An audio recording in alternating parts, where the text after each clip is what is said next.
ఇలాంటి మరెన్నో వీడియోలు చూడడానికి like, share, subscribe and comment. ఈరోజు ఈ వీడియోలో 2026 సంవత్సరంలో పాల్గొన మాసంలో శుక్లపక్షంలో వచ్చే అమలకి ఏకాదశి ప్రారంభము మరియు ముగింపు తేదీల గురించి, ఉపవాస విరమణ ఏ సమయానికి చేయాలి, వ్రత కథ గురించి తెలుసుకుందాము. పాల్గొన మాస శుక్లపక్షంలో వచ్చే ఈ ఏకాదశి శ్రీ మహావిష్ణువుకు మరియు ఉసిరి చెట్టుకు అత్యంత ప్రీతికరమైనది. ఈ రోజున ఉసిరి చెట్టును పూజించడం వల్ల సకల పాపాలు తొలగిపోయి మోక్షం లభిస్తుందని భక్తుల నమ్మకము. ఈ రోజున ఉసిరి చెట్టు కింద శ్రీ మహావిష్ణువును పూజించడం ప్రధాన ఆచారము. ఉసిరి చెట్టులో దేవతలు కొలువై ఉంటారని శాస్త్రాలు చెప్తున్నాయి. రోజంతా ఉపవాసం ఉండి విష్ణునామ స్మరణ చేయడం వల్ల అశ్వమేధ యాగం చేసినంత పుణ్యం దక్కుతుందని చెప్తారు. ఈ రోజున ఉసిరి పండ్లను లేదా ఉసిరి చెట్టును దానం చేయడం వల్ల విశేష ఫలితాలు ఉంటాయి. కాశీ వంటి క్షేత్రాలలో ఈ రోజును రంగబరి ఏకాదశిగా జరుపుకుంటారు. ఇది హోలీ వేడుకల ప్రారంభానికి సూచిక. అమలకి ఏకాదశి నాడు ఉసిరి చెట్టుకు మరియు శ్రీ మహావిష్ణువుకు చేసే పూజా విధానం చాలా విశిష్టమైనది. ఈ పూజా క్రమాన్ని భక్తి శ్రద్ధలతో పాటిస్తే సకల శుభాలు కలుగుతాయి. బ్రహ్మీ ముహూర్తంలో నిద్రలేచి పవిత్ర స్నానం చేయాలి. విష్ణుమూర్తిని స్మరిస్తూ ఈరోజు నేను అమలకి ఏకాదశి వ్రతాన్ని ఆచరిస్తున్నాను అని సంకల్పం చెప్పుకోవాలి. వీలైతే ఉసిరి చెట్టు ఉన్న ప్రదేశానికి వెళ్ళాలి. లేదంటే ఇంట్లోనే కుండీలో ఉన్న ఉసిరి మొక్క వద్ద లేదా విష్ణుమూర్తి పటం వద్ద పూజ చేయవచ్చును. ఆ ప్రదేశాన్ని శుభ్రం చేసి ముగ్గులు వేసి ఒక పీటపై కలశాన్ని ఉంచాలి. ఉసిరి చెట్టు మొదట్లో నీరు పోసి పసుపు, కుంకుమ, గంధంతో అలంకరించాలి. వీలైతే ఉసిరి పండ్లు, పాలు, పెరుగుతో పూజించాలి. నెయ్యితో వెలిగించిన దీపాన్ని, ధూపాన్ని సమర్పించాలి. శ్రీ మహావిష్ణువుకు షోడశోపచార పూజ చేయాలి. ఈ రోజున విష్ణుమూర్తికి తులసి దళాలు మరియు ఉసిరి పండ్ల నైవేద్యంగా సమర్పించడము అత్యంత ముఖ్యము. పూజా సమయంలో ఓం నమో భగవతే వాసుదేవాయ నమః మంత్రాన్ని జపించాలి. విష్ణు సహస్రనామము లేదా అమలకి ఏకాదశి వ్రత కథను చదువుకోవాలి. ఉసిరి చెట్టు చుట్టూ 21 లేదా 108 సార్లు ప్రదక్షిణ చేయడం వల్ల పాప పరిహారం జరుగుతుందని నమ్మకము. రోజంతా ఉపవాసం ఉండాలి. ఆరోగ్యం సహకరించని వారు పండ్లు, పాలు తీసుకోవచ్చును. ముఖ్యంగా ఈ రోజున బియ్యంతో చేసిన పదార్థాలు తీసుకోకూడదు. ఏకాదశి రాత్రి విష్ణు నామస్మరణతో జాగరణ చేయడం వల్ల రెట్టింపు ఫలితం ఉంటుంది. మరుసటి రోజు అనగా శనివారము బ్రాహ్మణులకు దానం ఇచ్చి ఉసిరి పండ్లను ప్రసాదంగా స్వీకరించి భోజనం చేయాలి. 2026 సంవత్సరంలో అమలకి ఏకాదశి ఫిబ్రవరి 27వ తేదీన వచ్చింది.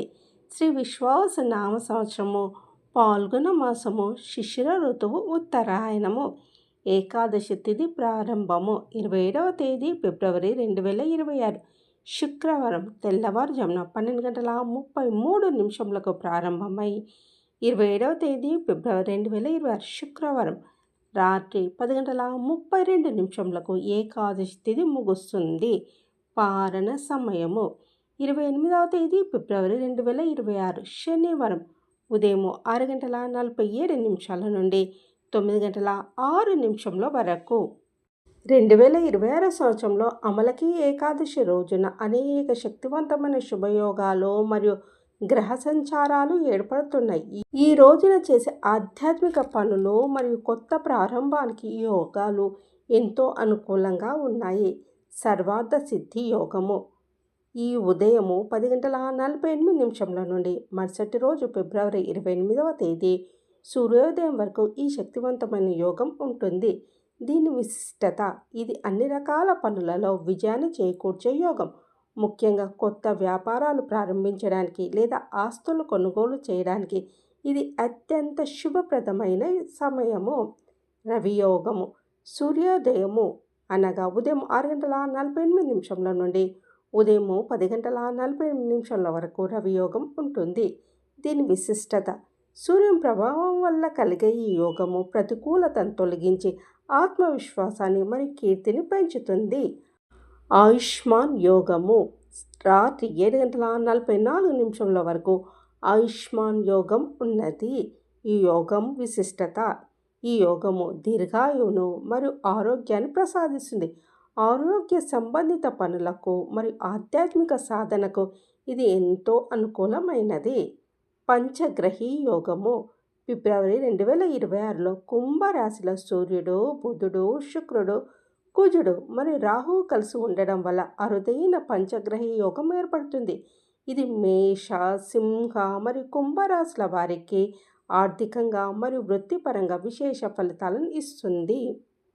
శ్రీమన్నారాయణుడు స్వయంగా బ్రహ్మదేవునికి వివరించిన అమలకి ఏకాదశి వ్రత కథ అత్యంత మహిమాన్వితమైనది.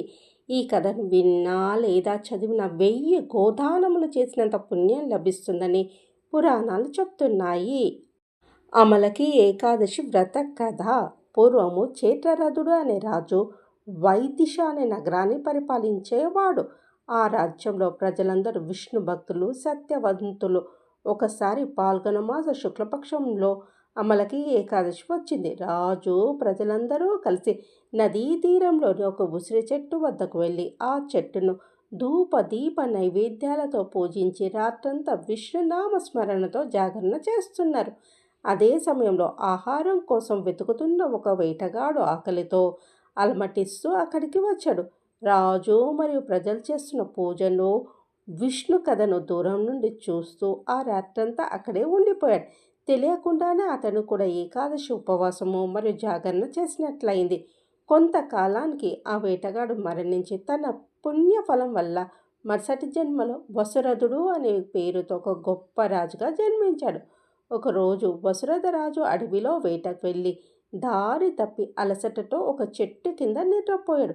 అప్పుడు కొంతమంది ఆటవికులు రాజును ఒంటరిగా చూసి చంపడానికి ప్రయత్నిస్తారు. వారు ఆయుధాలతో దాడి చేస్తున్నప్పుడు రాజు శరీరం నుండి ఒక దివ్య శక్తి ఆవిర్భవించి ఆ శత్రువులందరినీ సంహరించి రాజును రక్షించింది. రాజు నిద్రలేచి చూసేసరికి శత్రువులందరూ చనిపోయి ఉన్నారు. నన్ను రక్షించిన ఆ మహానుభావుడు ఎవరు అని రాజు ఆశ్చర్యపోతుండగా ఆకాశవాణి ఇలా పలికింది, రాజా, నిన్ను రక్షించింది మరెవరో కాదు, గత జన్మలో నువ్వు తెలియకుండా ఆచరించిన అమలకి ఏకాదశి వ్రత పుణ్యమే నిన్ను ఈనాడు రక్షించింది. అప్పటి నుంచి ఆ రాజు అమలకి ఏకాదశి ప్రాముఖ్యతను తెలుసుకొని ప్రతి ఏటా భక్తితో ఆచరించసాగాడు. భక్తితోనో లేదా తెలియక అనుకోకుండా చేసినా సరే ఏకాదశి వ్రత పుణ్యము వృధా పోదు. అది మనని ఆపద సమయంలో రక్షిస్తుంది.